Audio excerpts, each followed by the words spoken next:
नमस्कार दोस्तों, एक और वीडियो में आपका स्वागत है। इस वीडियो में हम प्रतिशत के क्वेश्चन सॉल्व करेंगे। तो चलिए वीडियो को शुरू करते हैं।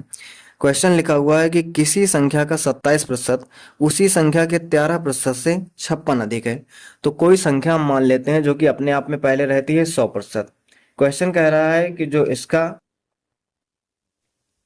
27% है और इसी संख्या का जो 13% है, ठीक है, ये इन दोनों में अंतर बता रहा है कि जो संख्या का 27% है उसी संख्या के 13% से इन दोनों के बीच में गैप कितना है, 56 का, 56 अधिक है।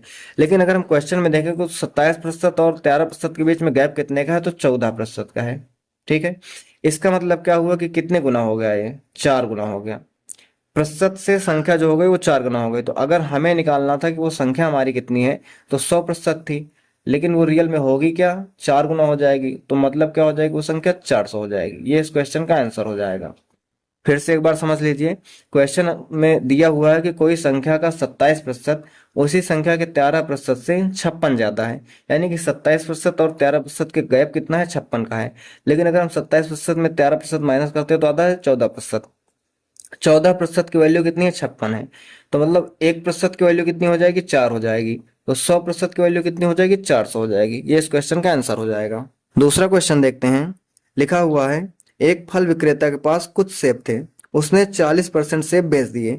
तो हम मान लेते हैं कि उसके पास पहले 100% सेब थे। कोई एक फल विक्रेता था जिसके पास 100% सेब थे।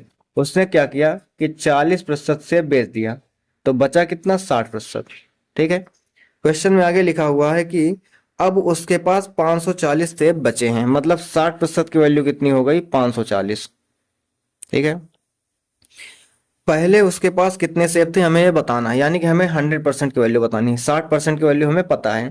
तो देखो 60% की वैल्यू कितना है, 540। तो यहां से हम 1% की वैल्यू निकाल लेते हैं। कितना हो जाएगा, 540 डिवाइड बाई 60। कितना आ गया, 9 आ गया हमारे पास। 1% की वैल्यू अगर 9 है तो 100% की वैल्यू कितनी हो जाएगी, 100 × 9 यानी कि 900। तो उसके पास पहले कितने सेब थे, 900 सेब थे। ये इस क्वेश्चन का आंसर हो जाएगा।